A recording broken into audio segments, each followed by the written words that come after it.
Uklama amitla, hupachasat nuchanathat, hishtachithla suma us.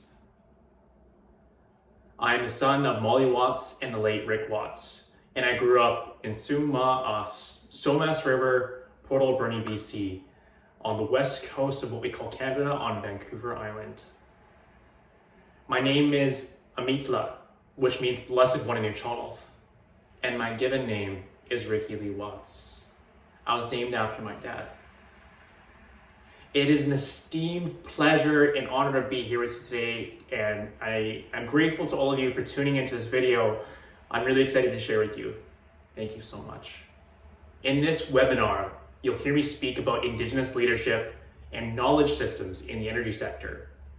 And through the course of this video, I'll share with you a bit of my life experiences, 3 critical stories, and really begin to exemplify how true and equitable climate justice cannot be achieved without the crucial inclusion of Indigenous peoples' perspectives, beliefs, and pedagogies into the energy economy.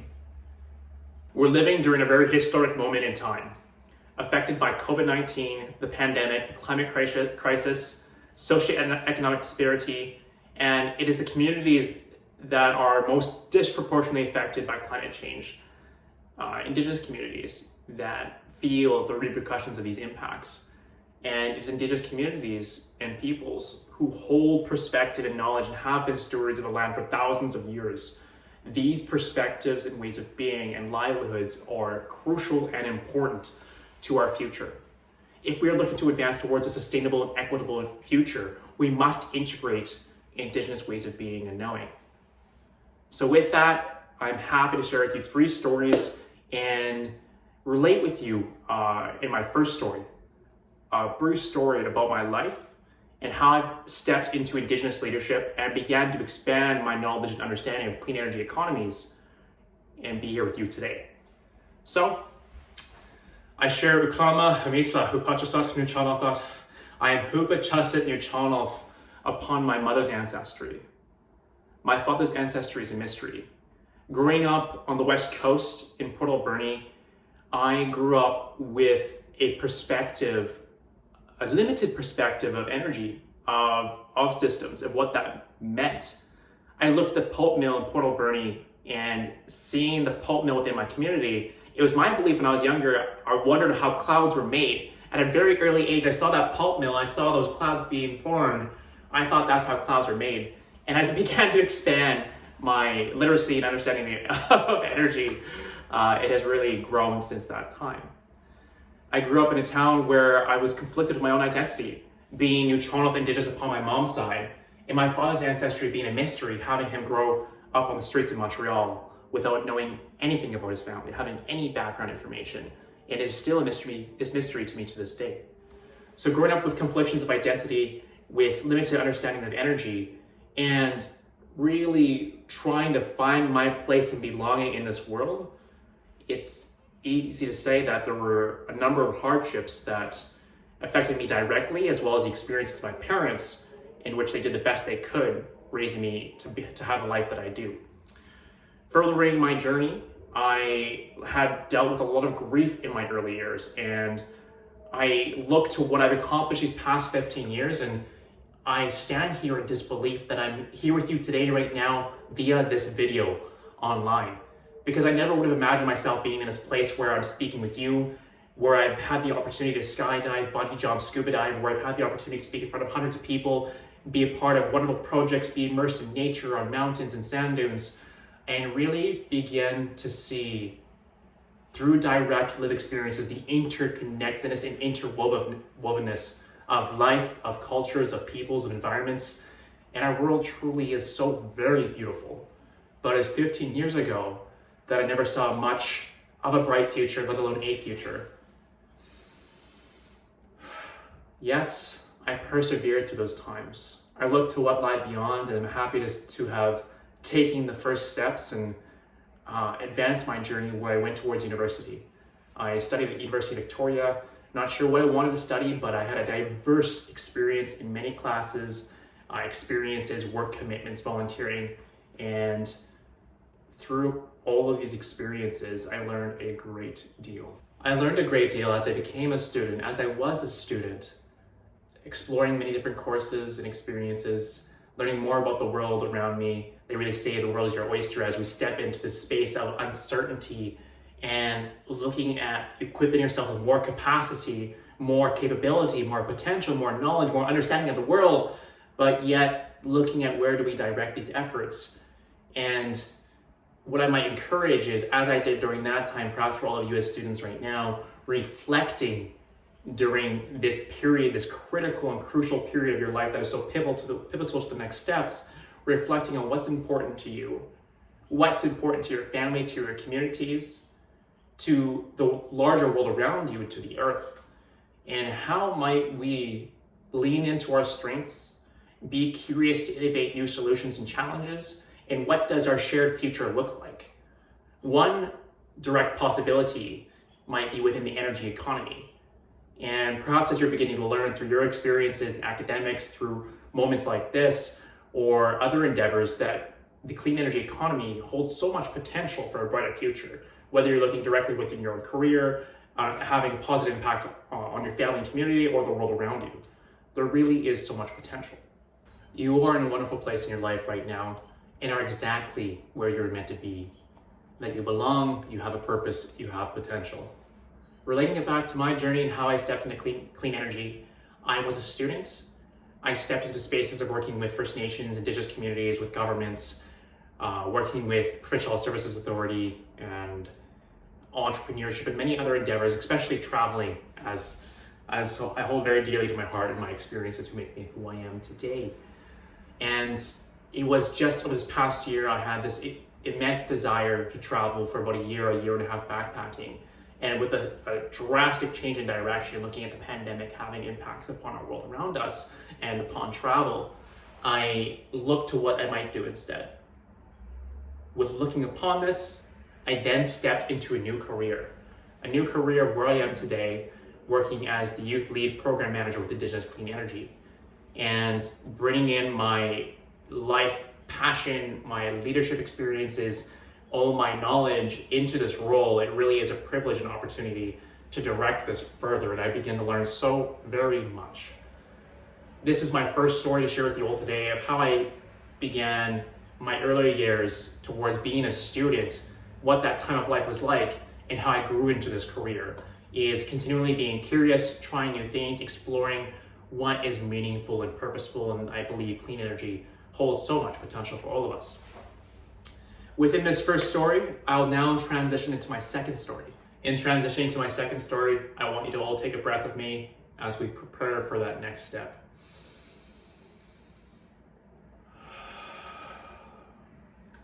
Now, I want to share a story with you about when I had just turned 19.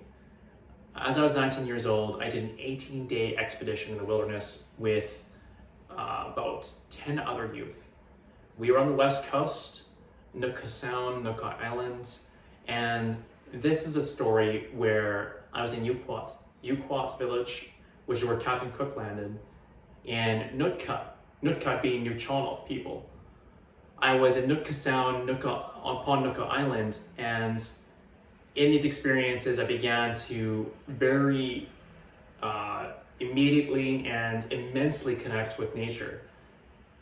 No touch of technology. It was myself and a few other youth in the wilderness for 18 days connecting with nature. During the course of these days, I challenged myself physically, mentally, spiritually, and many other aspects. And in this story, I recall a moment where after about 9 days of kayaking the ocean sea, Nootka Sound, I was exhausted. Pushing my way through kayaking in the ocean sea, it was very difficult, but after many days of kayaking, I got stronger, I got better. Yet, on our final day of kayaking, before transitioning towards hiking, we were on a small island, and each of us had an opportunity to reflect for about 30 minutes alone. And I took this time as I wearily and with exhaustion but excitement, I climbed up a cliff Climbing up the cliff, I looked to find a spot of meditation, of peace to myself. And I found this beautiful spot, a bed made by nature in the rocks around me. Lying down, closed my eyes. It was just me and nature in that moment. Really feeling the elements, the wind, the ocean air, salt, the birds in the distance, the waves crashing against that cliff. It was such a blissful and peaceful moment that it was so beautiful, so very beautiful. It reminded me, amongst the chaos of life, amongst all that I've been through in my past, that this moment, feeling so connected and at peace, it's these moments that really bring us that immense sense of well-being that so many people are looking for. There's so many bouts of anxiety, depression, and hardship in our world, as exacerbated by intense technological use. But looking at those moments where we connect with nature, it is really so beautiful. And the more we can cultivate spaces in being sustainable to our earth, staying sustainable for our shared communities, looking towards spaces of equity, we can more readily tap into spaces of peace, of connection, of nurturing well-being within nature. It was such a beautiful moment, and I have many moments like this, but this is one story I remember where I was 19, 18 days in the wilderness. I spent that time so closely connected to nature, and really informs my perspective when I think about natural settings and how vital that is to well-being. Now, the third story I want to share with you is a story of potlatch. Potlatch from my family here on the West Coast. Potlatch in celebrating the passing of chieftainship, in celebrating and memorializing significant loved ones who have passed, honoring their spirit, and bringing family together for feasting, for celebration, for connection, for culture. I was honored with the opportunity to dance Hatshuthla. It's the chief's dance, and I was dancing as Hinkeets, a sea serpent. This was such a privilege and an honor to be invited to do so. I hadn't had experiences like this in my earlier years, so conflict with my identity, and really quite still learning, still working through hardships of colonization, of perpetuating trauma and breaking dysfunction, to tap more readily into the kind embrace, love, and respect for culture and its importance. So it was last year that I stepped into potlatch and had this opportunity with family to connect, to dance, to celebrate culture. And I was also given my name, Uklama Amitla, and stepped into this space and what that means. And what I saw during that potlatch was a way of governance, of leadership, a way of being, understanding historical context and its impacts upon Indigenous communities, its affects upon well-being, health, upon confidence, upon sustaining these perspectives. They are significantly disrupted. That colonial lens became so overcoming of everything. And it is the same lens that has extracted resources from the earth without consideration of reciprocation, respect, and love for the land. And we look towards rising sea levels, acidification, greenhouse gas emissions, things like this, deforestation. We must be mindful of the earth and how the earth sustains us. Is with potlatch, I learned incredible ways of governance, of leadership, of ways of being, that a way of showing wealth is by sharing how much you can give to the community and how much you can share. It is a way of being and where we see each other. We acknowledge the good, the bad. We make right those hardships and work together towards more positive ways of being, of healing, and a collaboration, of love, of respect. And it was at this potlatch I began to further learn the teachings I had been introduced to when I was younger. When I was younger, I'm grateful to the elders in my life, my great uncle, my late grandpa, who shared with me the teachings of Isak, respect for all creation having a common origin, and Hishak Ish Sawak, that everything is one. It is these two principles and values that guide my life in a significant way. It is these two principles that offer so much in thinking about Indigenous ways of being and the interconnectedness of life. that I've only begun to experience through my travels and direct experiences.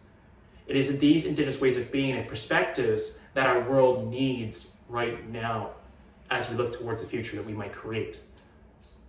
And it was with such a sincere honor I had the opportunity to be a part of Potlatch last year. And this is a part of my story of why I'm here today, sharing perspective. Within Indigenous perspectives, in my experiences directly, I've often found strong themes of respect, of interconnectedness, of giving back, of reciprocation, of taking care of our shared environment. I've learned about honoring our ancestors past and future ancestors to be, 7 generations of future descendants. And this interwovenness of the past, the present, and the future all form our life experience as it is to date right now. They're all very connected in a very timeless and unique way. So as I've now shared 3 stories with you about my life, about adventures in the outdoors and connection to nature, about Potlatch culture, ancestral teachings, and wisdom, I want to share with you a little bit more now about the work I'm involved in at being the youth program manager with Generation Power and being a part of the Indigenous Clean Energy Social Enterprise team. Within Indigenous Power, its full intention is to engage and empower Indigenous youth and clean energy employers in advancing towards a more sustainable and equitable energy future. And how does it do this? It is the crucial inclusion of Indigenous perspectives, ways of being, and leadership. In Generation Power is based on peer mentorship, a cohort-based learning, cultural integration, elder perspectives. It's about meeting people where they're at and recognizing the strengths existing from a strengths-based lens of what Indigenous youth bring into the workplace, into the world. And with clean energy employers, it is about equity, honoring past, offering that historical context of which informs our worldviews and ways of being, and looking towards bringing more equitable spaces and offering equity training for clean energy employers, understanding the historical context. And for me, in simplifying what that looks like, are the 3 A's. I think of awareness of history, of strength, resilience, hardship, of acknowledgement of past, of truth, of the current, present, and what still has impact to this day. And with that awareness, with that acknowledgement, taking action through continually informing ourselves with new knowledge, through sharing ideas, being open to the world, advancing Indigenous leadership, through recognizing that we are so much stronger when we work together with interconnection. Generation Power represents all these pieces, and looking at Indigenous clean energy, Generation Power is one arm, one branch of that, which I'm so honored to help lead and advance. Indigenous clean energy is about empowering Indigenous communities and leadership on a large scale. This is First Nations, Inuit, and Métis communities from coast to coast to coast, empowering leadership and collaboration within Indigenous communities towards a clean energy future. With Generation Power and Indigenous Clean Energy, we will include a website link where you can learn more information, and you can also follow up with me after this video if you'd like to ask any questions about Generation Power, Indigenous Clean Energy, or what I've shared thus far with these stories. And in closing this webinar, I want to offer one final reflection for all of you, a future meditation, if you will. I want you to all take a moment to breathe, to be present, and if you will, close your eyes. And I'd like you to think of a moment in your life where you felt so connected, free, at peace. Where were you when you felt this? Was it in the forest, at home, in the garden, by the ocean, in the mountains, out in the fields, in the city? Where were you when you felt this? Beautiful, beautiful feeling. Who was with you in those moments?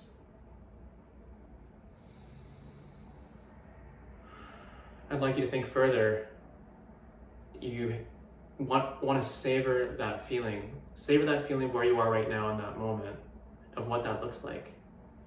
Now, we're gonna jump through time. Imagine now that we're in 2051. 2051. You're in that same place. You're in that same place, and it's better than you can ever imagine. It's beautiful, divine, outstanding.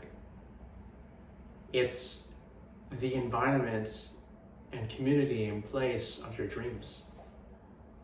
It is your dreams manifested into reality. And thinking about yourself being in this place, now who's around you? Perhaps you've all aged quite some time, picked up some new life experiences and wisdom. There might be some new members as a part of your group, as a part of your family. Looking up at you, smiling, laughing, and really think about what does that feel like. Hold on to that feeling, savor it, and now for one last moment, imagine yourself looking out at the world around you, how beautiful it is. And as we take this last moment, think about one thing you want to bring with you as we move back to this present moment in time. Now again, take a moment to take a deep breath in and exhale, and reflect on how that felt, how your body feels in this moment, and think about the future you want to create for yourself, for your family, your community, the world around you, what that looks like. And know that you have the capability to make that future happen and bring forward your own gifts, your own strengths, the strengths and gifts in others.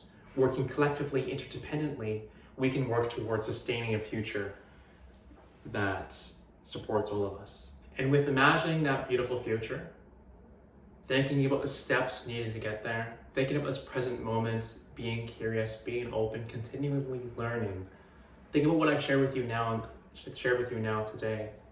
And with reflecting upon the future we want to create together, thinking about where you are in your life right now, what's important to you. How do you sustain curiosity, being open to the world, continually learning, growing, and sharing, and taking the steps to make that happen? Having that dream destination in mind, seeing support resources and pathway to get there, and taking the confidence on those first steps to make that pathway and make that future happen. One in which there is a sustainable and equitable future for all. You are a part of that story. We all are a part of that story. And as we connect our stories, strengths, and gifts together, we can create the future. We are the future. And now I just want to thank you all for listening. And it's been a real pleasure to share with you, even it is via video. I truly hope that you've enjoyed what I've shared. And if what I have shared with you today resonates with you, please do not hesitate to reach out. Feel free to reach out to me via the website or the links that are offered after this video or via social media. And I gladly look forward to connecting and wish you all the best for your future and for tomorrow as well. With respect, love, appreciation, and gratitude, just want to share a thank you. Tlako, tlako, chew.